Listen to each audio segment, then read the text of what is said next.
साथियों, इनकलाब जिंदाबाद।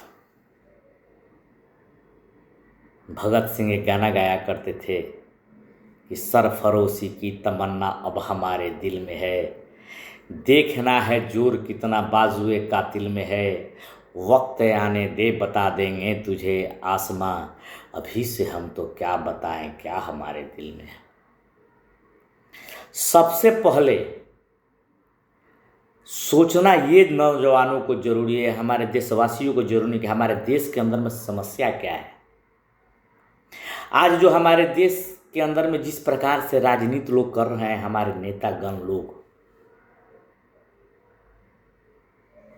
उसके विषय में क्या बोले हम। कितने जिस्मों पे नहीं आज कपड़ा कोई, इस समस्या पे आकर न बैठा कोई, बात कुर्सी की गर्म है चौराहों पे, डूबते गांव का चर्चा न करता कोई।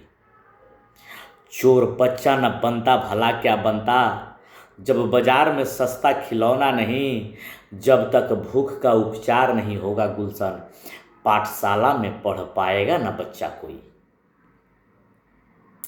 हमारे नेतागण बेरोजगारी की बात करते हैं, जो विपक्ष में है वो बेरोजगारी की बात करते हैं, जो पक्ष में है वो अपना लूटपाट कर रहे हैं। ये हमारे देश का कॉमन बीमारी है। हम नौजवानों को लोग गुमराह कर रहे हैं। पता ही हमें आपस में लड़वाते क्यों हैं? हमें ये इसलिए लड़वाते हैं कि हम जब आपसे आपस में लड़ेंगे, हमारे समाज के नौजवान आपस में लड़े, चाहे धर्मवाद के लेकर के लड़े, चाहे भाषावाद को लेकर के लड़े, चाहे क्षेत्रवाद को लेकर के लड़े, आप जब लड़ोगे आपस में, इन नेताओं से आपको लड़ने से फुर्सत नहीं मिलेगा, इसीलिए लड़वाते हैं। अगर आप नहीं लड़ोगे तो फिर इनके विषय में सोचोगे, फिर इनसे तुम रोजगार की बातें करोगे कि दादा हमारे पास में काम नहीं है, भैया हमारे पास में काम नहीं है, कुछ इस तरह से लड़ाई में उलझ जाओगे। इसलिए ये लड़ाई कराते हैं।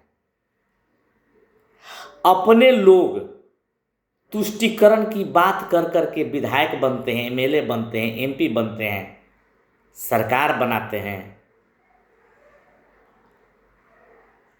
कोई हिंदू की राजनीति कर रहा है, कोई मुसलमान की राजनीति कर रहा है, कोई क्षेत्रवाद की राजनीति कर रहा है, कोई भाषावाद की राजनीति कर रहा है। अरे भाइयों, राष्ट्रवाद की राजनीति कब करोगे? भारत माता रो रही है आज राणा के नाम पर। दोस्तों, क्षत्रिय धर्म का लाज रखना राणा के पैगाम पर। साथी, राष्ट्र से बढ़कर कुछ भी नहीं होता है, और इस देश के अंदर में सचमुच पूछा जाए तो कोई लड़ाई नहीं है। ये नेतागण असामाजिक तत्वों को अपना चेला बनाते हैं और उनसे कांड कराते हैं। आप समझना इस बात को। हम जाकर के मंदिर में पूजा करते हैं, गर्व से कहते हैं कि हम हिंदू हैं। मुसलमान वाले जाकर के अपना नमाज वहां पढ़ते हैं। हमारी जुलूस उनके पास से जाती है, उसमें असामाजिक तत्व जो हैं, वो असामाजिक तत्व नहीं है, उनको गुमराह किया गया।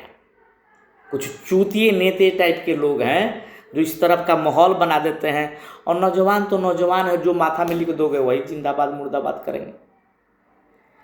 आप जिस दिन देश का बात करने लगोगे, आप जिस दिन राष्ट्र की बात करने लगोगे, उस दिन आप समझ लेना